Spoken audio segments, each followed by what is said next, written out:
হায় রে বাংলাদেশ, ফাহমিদুল ছেলেটাকে শুরু করার আগেই থামিয়ে দেওয়া হলো কেন? আওয়াজ উঠাও, কথা বলো বাংলাদেশ সাপোর্টাররা। Brazil, Argentina, Real Madrid, Barcelona সব ভুলে যাও কিছুদিনের জন্য।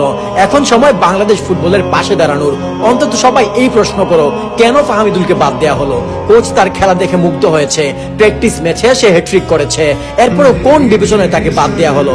একটু জানাবেন আমাদের। আমরা এই দেশের ফুটবলের ফ্যান, আমরা জানতে চাই আসল কারণ কি। দেশের ফুটবলের সকল গ্রুপে সিন্ডিকেট আলোচনা। সবাই জানতে চায় সিন্ডিকেটের গোড়ায় কারা, তাদের নাম জানতে চায়। কারা এই দেশের ফুটবলের ভালো চায় না সব জানতে চায়। আমাদেরকে জানাতেই হবে আপনাদের। বাংলাদেশ ফুটবল দলের ম্যানেজার আমির খান বলেছেন, ফাহমিদুলকে বাদ দেওয়া কোচের সিদ্ধান্ত।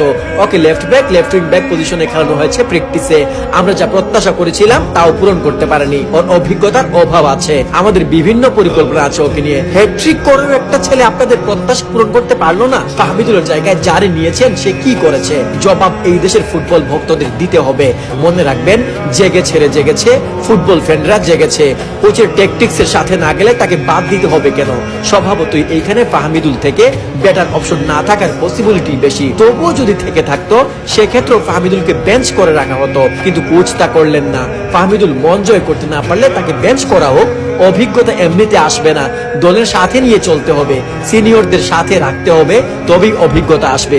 অজুহাত দেওয়া হয়েছে ফাহমিদুলের বয়স কম। তো বুইরা বাম না হওয়ার আগ পর্যন্ত কি কেউ এই দেশের ফুটবলে চান্স পাবে না? Age doesn't matter in football. বয়স ম্যাটার করলে রোনালদো বাদ করতো, আবার লামিন এন্ড্রিকো ফুটবলে আসতে পারতো না। তাই এই লেম লজিক বাদ দিতে হবে। 17 বছরের লামিন কুবারসিরা ইউরোপিয়ান ফুটবল মাতাচ্ছে, তাহলে 18 বছরের ফাহমিদুল সব গুণ রেখেও কেন বঞ্চিত? আরেক অজুহাত হলো সে এখনো প্রতিযোগিতামূলক ম্যাচের জন্য নাকি প্রস্তুত না। ও কম্পিটিটিভ লিগ ইতালির সেrie ডিতে খেলেছে। এই অজুহাত আধুনিক ফুটবলের প্রেক্ষাপটে মানানসই না। এমন ঘটনা অবশ্য আজকে নতুন না। বাংলাদেশ ফুটবলে সিন্ডিকেটের কত বাজে প্রভাব আছে এবং তারা যে ফুটবলারকে মানসিকভাবে শেষ করে দিতে পারে তার সবচেয়ে বড় ভুক্তভোগী হলো ইউসুফ জুলকারনাইন হক। 2022 সালে সে ইংলিশ দ্বিতীয় বিভাগের ক্লাব ইপসউইচ টাউনের অনূর্ধ্ব 21 দলে খেলতো উইঙ্গার হিসেবে। বাংলাদেশের হয়ে এসেছিল ট্রায়াল দিতে, কিন্তু তার সাথে কেমন আচরণ হয়েছিল জানেন? ম্যানিয়াক্স গ্রুপের পোস্ট থেকে জানা যায় মাত্র একটা ম্যাচে সুযোগ দিয়েছিল মাঠে নামার, সেখানেও লোকাল প্লেয়াররা তাকে বল পাস দেনি একবারও।